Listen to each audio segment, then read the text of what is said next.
প্রধানমন্ত্রীর কার্যালয়ে সরকার প্রধান শেখ হাসিনা এবং কাতারের আমির Sheikh Tamim bin Hamad Al থানির উপস্থিতিতে দুই দেশের মধ্যে চুক্তি ও সমঝোতা সই হচ্ছে। এই বিষয়ে বিস্তারিত জানাতে স্টুডিওতে আছেন ফারুক ভাই রবিন, যাচ্ছে তার কাছে। রবিন, এই সমঝোতা স্মারক আর চুক্তি সম্পর্কে আপনার কাছে সবশেষ কি তথ্য আছে? একটু যদি জানাতে চাই যে অল্প কিছুক্ষণ আগেই প্রধানমন্ত্রী শেখ হাসিনা এবং যে কাতারের আমির Sheikh Tamim bin Hamad Al থানির উপস্থিতিতে কাতার ও বাংলাদেশের মধ্যে বেশ কয়েকটি চুক্তি ও সমঝোতা স্মারক সই হওয়ার কথা রয়েছে। আমাদের কাছে এখন পর্যন্ত যে তথ্য রয়েছে 10টির মতন চুক্তি ও সমঝোতা স্মারক সই হওয়ার কথা রয়েছে। আমরা কিন্তু এরই মধ্যে যেটি দেখতে পাচ্ছি, বাংলাদেশের শিল্পমন্ত্রী নুরুল মজিদ মাহমুদ হুমায়ুন এবং কাতারের পররাষ্ট্র প্রতিমন্ত্রী তারা কিন্তু একটি যে চুক্তি সই করতে যাচ্ছেন এবং সেটি মূলত হবে আমাদের যে প্রথম যেই চুক্তিটি, সেটি কিন্তু আমরা যেটি দেখতে পেলাম যে এর মধ্যে সেই চুক্তিটি কিন্তু যে স্বাক্ষরিত হয়ে গেল এবং এই চুক্তিটি মূলত আমরা যদি একটু জানাতে চাই যে এটি হলো যে পারস্পরিক বিনিয়োগ সংক্রান্ত যে একটি চুক্তি, সেটি কিন্তু যে এর মধ্যে চুক্তি সই হওয়ার হয়েছে। এর বাইরেও কিন্তু বেশ কয়েকটি বিষয়াশয় নিয়ে কিন্তু যে চুক্তি স্বাক্ষরিত হয়েছে। আমরা কিন্তু যেটি দেখতে পাচ্ছি যে কাতারের আমির এবং প্রধানমন্ত্রী শেখ হাসিনা তারা কিন্তু বেশ যে হাস্যোজ্জ্বল উপস্থিত তাদের মধ্যে দেখা যাচ্ছে। এবং একটি বিষয় কিন্তু আপনাকে জানাতে চাই যে কাতারের আমিরের এই বাংলাদেশ সফর সেটি কিন্তু নানা কারণে যে গুরুত্বপূর্ণ। একটি হলো যে বাংলাদেশের অন্যতম একটি যে শ্রমবাজার যে কাতার, এবং অন্যদিকে জ্বালানি নির্ভরতার ক্ষেত্রেও বাংলাদেশের অন্যতম একটি বড় কেন্দ্রবিন্দু কাতার, পাশাপাশি আন্তর্জাতিক রাজনীতি সব কিছু মিলিয়ে কাতারের আমিরের এবারের সফর কিন্তু বাংলাদেশের পরিপ্রেক্ষিতে বেশ গুরুত্বপূর্ণ ছিল। কারণ আমরা কিন্তু একটু বিষয় যদি জানাতে চাই যে আওয়ামী লীগ সরকারের যে টানা চতুর্থবারের মতন এবার যে সরকার গঠন করেছে, এরপরে কিন্তু যে বড় ধরনের হাই প্রোফাইল যে সফর সেটি কিন্তু যে এই কাতারের আমিরের যে সফরটি কিন্তু দেখতে পাচ্ছি। আমরা এখন যে দ্বিতীয় যেই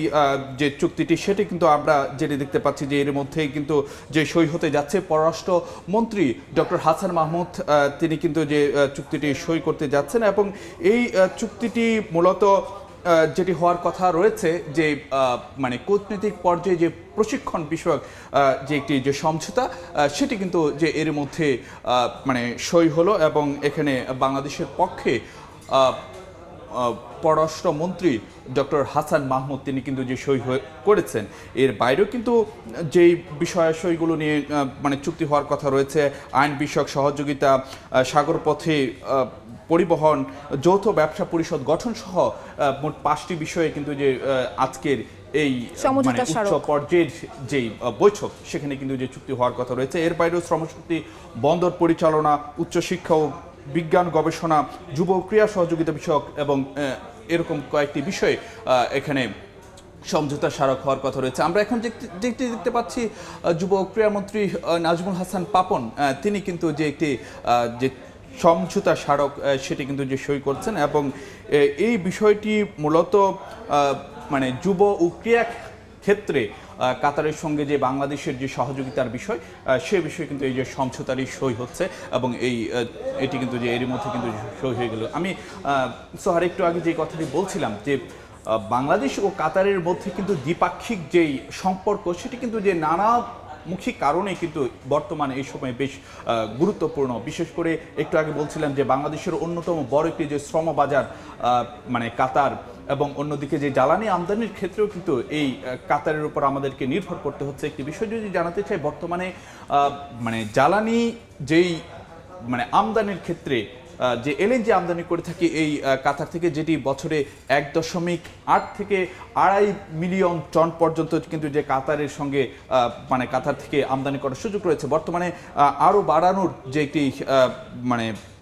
আলাপ আলোচনা দুই দেশের মধ্যে চলছে। আমরা কিন্তু এখন যেটি দেখতে পাচ্ছি যে দ্বৈত কর পরিহারের সংক্রান্ত একটি যেই চুক্তি সেটি কিন্তু যে স্বাক্ষরিত হলো, এটি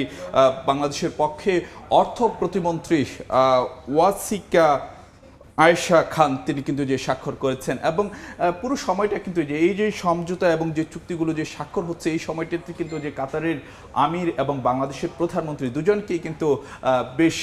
উষ্ণতা এবং যে হাস্যোজ্জ্বল উপস্থিতি কিন্তু তাদের মধ্যে আমরা লক্ষ্য করছিলাম এবং এর মধ্য দিয়ে কিন্তু যে দুই দেশের যে সম্পর্ক এবং তার যে উষ্ণতা এবং এই সম্পর্ককে আরও যে এগিয়ে নেওয়ার যে বার্তা সেটি কিন্তু যে প্রকাশ পেল। আমরা এখন দেখতে পাচ্ছি যে আইনমন্ত্রী আনিসুল হক তিনি একটি যে চুক্তি সই করছেন এবং এই চুক্তিটি হলো বাংলাদেশ এবং যে কাতারের মধ্যে যে আইনি পন্থায় বা আইনি সহযোগিতা বিষয়ক যেই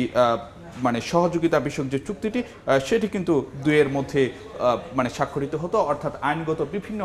বিষয় আসলে বাংলাদেশ এবং যে কাতারের মধ্যে যে সহযোগিতার একটি যে ভিত্তি সেটি কিন্তু এই চুক্তি সইয়ের মধ্য দিয়ে রচিত হলো।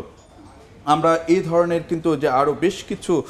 আরও কয়েকটি যে চুক্তি এখন পর্যন্ত বা সমঝোতা স্বাক্ষরিত হওয়ার কথা রয়েছে। বিশেষ করে যেহেতু একটু আগে বলছিলাম যে জনশক্তির একটি বড় জায়গা মানে কাতার, তো সে কারণে জনশক্তি বিষয়ক কিন্তু যে বা শ্রমশক্তি বিষয়ক একটি মানে সমঝোতা স্মারকে কিন্তু যে স্বাক্ষরিত হওয়ার কথা রয়েছে এবং এই বিষয়ে বাংলাদেশের পক্ষে শ্রম বিষয়ক বা বৈদেশিক কর্মসংস্থান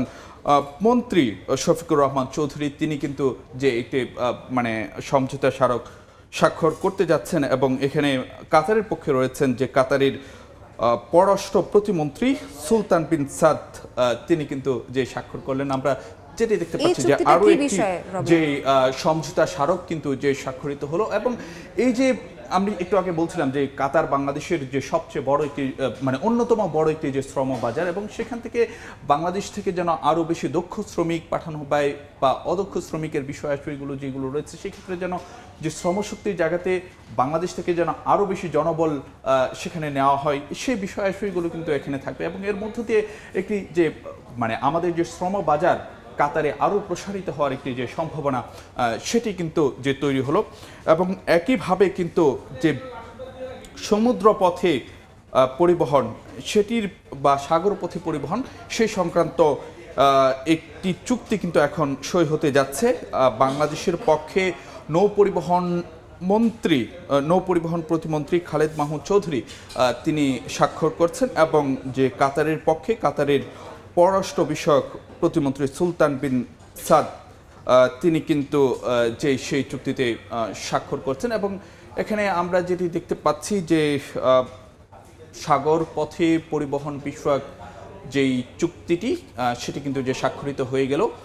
প্রধানমন্ত্রী শেখ হাসিনা এবং যে কাতারের আমির তারা কিন্তু যে করতালির মাধ্যমে এই মুহূর্তটিকে আসলে স্বাগত জানিয়েছেন। তো মানে কাতার এবং বাংলাদেশের মধ্যে কিন্তু এই যে চুক্তি স্বাক্ষর এবং যে মানে সমঝোতা চুক্তিগুলো বা সমঝোতা স্মারকগুলো সই বেশ উষ্ণতার মধ্য দিয়ে বা পরিবেশে কিন্তু সেটি স্বাক্ষরিত হচ্ছে এবং এর আগে কিন্তু বাংলাদেশ এবং কাতারের মধ্যে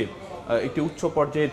একটি দ্বিপাক্ষিক বৈঠক কিন্তু প্রধানমন্ত্রীর কার্যালয়ে অনুষ্ঠিত হয়েছিল। তার আগে দুই নেতা কিন্তু যে একান্তে বৈঠকও করেছেন। সকালের দিকে যখন মানে কাতারের আমির প্রধানমন্ত্রীর কার্যালয়ে গিয়ে পৌঁছান তখন কিন্তু তাকে ফুলেল শুভেচ্ছা দিয়ে তাকে সেই করা হয়েছে। আমরা কিন্তু এখন যেটি দেখতে পেলাম যে বেসরকারি পর্যায়ে এবং কাতার এবং বাংলাদেশের মধ্যে আমি একটু আগে আপনাদেরকে জানাচ্ছিলাম যে যৌথ ব্যবসা পরিষদ গঠনের বিষয়ে যে একটি চুক্তি হওয়ার কথা রয়েছিল সেই চুক্তিটি কিন্তু এর মধ্যে স্বাক্ষরিত হয়ে গেল এবং সেটি আসলে বাংলাদেশের পক্ষে এফবিসিসিআই সভাপতি মাহবুব আলম এবং যে কাতারের পক্ষে Qatar Chamber of Commerce and Industry QCCI এর যে chairman Sheikh Khalifa bin Jassim Al Thani তিনি কিন্তু যে সই করেছেন। আমরা এখন পর্যন্ত যেটি দেখতে পেলাম যে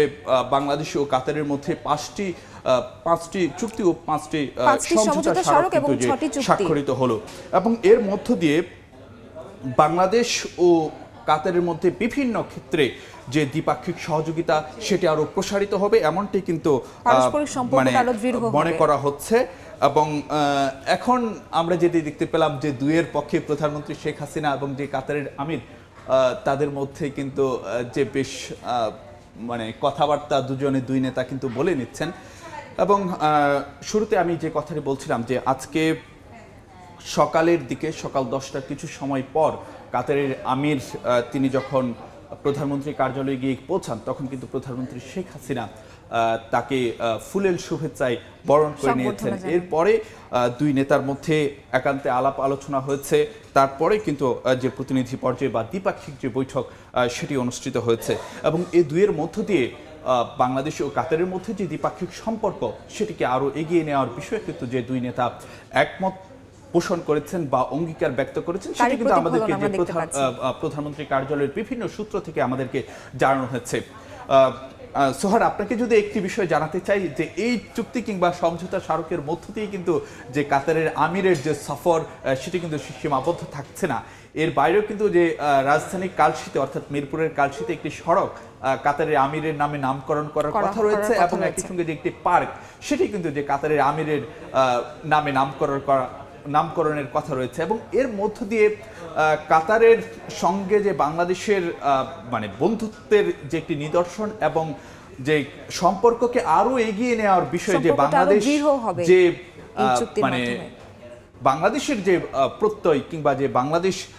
যে কাজ করছে মানে সেটি কিন্তু যে বা বাংলাদেশের যে অঙ্গীকার সেটির কিন্তু যে একটি প্রতিফলন এবং এই সফরের মধ্য দিয়ে আমরা কিন্তু জানাতে চাই যে এই সফরটি কিন্তু মোটা দাগে যদি বলতে চাই যে 23 ঘন্টার মতন কিন্তু যে একটি সফর,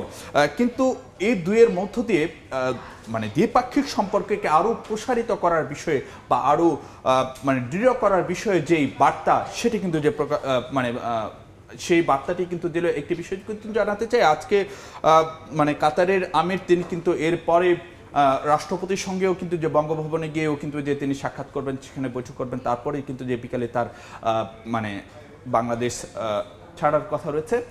দর্শক, যদি একটু জানাতে চাই, আপনারা নিশ্চয়ই আমাদের যে সরাসরি সম্প্রচারে আপনারা দেখতে পেয়েছেন যে কাতারের আমির এবং যে বাংলাদেশের প্রধানমন্ত্রীর উপস্থিতিতে বাংলাদেশ ও কাতারের মধ্যে 5টি চুক্তি ও 5টি সমঝোতা স্মারক সই হয়েছে এবং এসবের মধ্য দিয়ে একদিকে যেমন শ্রমশক্তির বিষয় রয়েছে, একদিকে সাগর পথে সহযোগিতার বিষয় রয়েছে এবং অন্যদিকে কিন্তু মানে কূটনৈতিক আইনগত সহ বিভিন্ন পর্যায়ে যে সহযোগিতার বিষয় কিন্তু চুক্তি ও সমঝোতা স্মারক সই হয়েছে। তো আমাদের কাছে এই বিষয় নিয়ে এখন পর্যন্ত সবশেষ ছিল, পরবর্তীতে আরও খবরাখবর আপনাদেরকে নিশ্চয়ই জানিয়ে দেব। ধন্যবাদ রবিন আপনাকে। ধন্যবাদ সোহার। কাতারের আমিরের সঙ্গে প্রধানমন্ত্রীর কার্যালয়ে যে চুক্তি স্বাক্ষর হয়েছে সে বিষয়ে আলোচনার জন্য আমাদের স্টুডিওতে যুক্ত ছিলেন সহকর্মী ফারুক ভাইয়া রবিন।